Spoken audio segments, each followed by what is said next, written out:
Andrea Cattaneo is the CEO of Zenith Energy and here this evening to talk about this year, because you've had an exciting year already, haven't you? Especially January. So you're now on the London Stock Exchange, is that right? Absolutely. After a long pregnancy, we have finally reborn in London in the main market, standard section. We have been for 7 years in TSXV. And during the years that we were there, the index of the Toronto Stock Exchange Venture has gone from 3,200 to 600. And so that shows why we are a fantastic opportunity, because we come very undervalued.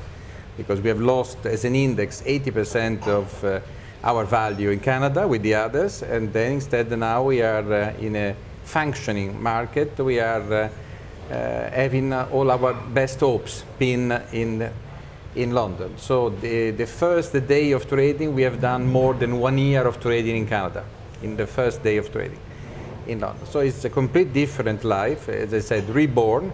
And then we feel that here our qualities can be reassessed and appreciated. We are a huge asset owner, so huge that people normally speak less loudly, because if not, people will think that you are a pretender, because it's so big.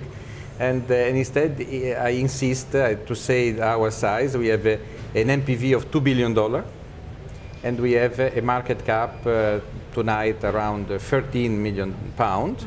So there is a big gap between the market cap and the NPV, undiscounted. And what we hope, doing a decent job, is to fill this gap, not fully, but to make it smaller at least. And so in the years to come, we are doing very normal figures beside the asset. We are producing 300 barrels, which is standard. We are making a profit next 12 months of $2 million, pro forma at the moment. But as we increase production by 20 workover that we are on the making, we believe that eventually we should maintain our promise by the 31st of March 2018 to arrive to 1,000 barrels. And as you know, here we are in a very small caps arena, no? So then 1,000 barrels for oil and gas is already a big success. So what happens if the price of energy plummets then? Are you in control? Well, you know, we are never in control, but it's not something that we watch anxiously every night. By the way, the president of the Energy International Agency of Paris 2 days ago declared that he see on 2020 the price of oil steeply going up, because the investments in oil have been so few and so small in respect of what is depletion. Because it's very important to think that every day there is less oil in a field, and so needs to be repampered by drilling or by finding new deposits somewhere else and new discoveries. But because nobody invests anything in this activity, then eventually there should be more depletion than new oil. And so that will create a shrinkage of production. Then finally the oil price can return to certain important level. It is not really my opinion, but much less credible. Your hope. There is not even our hope. You know, our cost of production is pro forma this year $10 per barrel, which is not far from Saudi Arabia 6 or 5, and Russia 3 or 4 in Siberia. So we are not in Siberia. We are in a very decent country, Azerbaijan, on the sea, on the Caspian Sea, and a very reasonable life. We produce at low cost. We sell at very high cost comparatively to colleagues, because in a lot of cases, if you are in less amicable countries, there are pipelines that take away a lot of your profit. There are a lot of royalties. And above all, you cannot have access to the market with the big M, so the global market, because you produce only 300 barrels. In our system, instead, we pay 1% commission to the governmental company, and we fill the vessel with our oil as we were Exxon, actually with Exxon. So Exxon only has 80% of the vessel, and we have 1% of the vessel. But the invoice is the same, the documents are the same, and the payment is the same. So very effective, very prompt.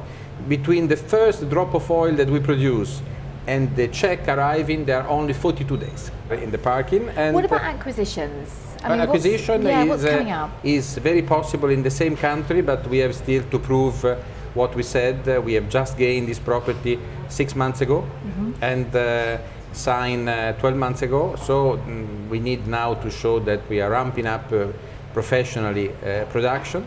We are a Canadian company coming from Calgary. Calgary is the oil center in the world, the most important oil technology center in the world. And so we have a lot of credibility. And but the credibility is good, but then you need to deliver. Of course. So if we deliver, we can have a second and the third field in Azerbaijan, because Azerbaijan has Total, has BP, has Statoil, has Exxon, a few Japanese major, and then has Zenith. There are not many companies around. It's very difficult to enter the petroleum club of Azerbaijan. And by whatever reason, luck or perseverance, we have done it. And so we are there, and we have in the meantime sold Argentina, which was a geographical distraction, and institutions or brokers didn't like us traveling between the two opposite poles in the globe, and so that has been sold 20 days ago, and so we are only focused in Azerbaijan at the moment. Okay. And but because we produce as well some gas in Italy, so we have the credibility to be a gas producer, we can as well look to some acquisition in gas, for example, in the nearby area where we are at the moment, so Central Asia. And why should people invest in your company? Well, first of all, because we are a very low-cost operator. We travel second class, economy class. We have very small offices. Just to give you an idea, in Baku we don't have a car. We travel by taxi or whatever, because you know, if you have a car, you have a driver, and you have a lot of expenses. And then instead, our organization is pretty horizontal, without a pyramid of command. We work all together as a sort of strong team, and we have the majority of people in the field. So the result of it, we produce oil at $10. And so if the dollar price of oil goes to 57 or 47, we are still making a lot of money. So it's not so important for us. When instead a lot of colleagues, they produce at the end of the day at $40, $45.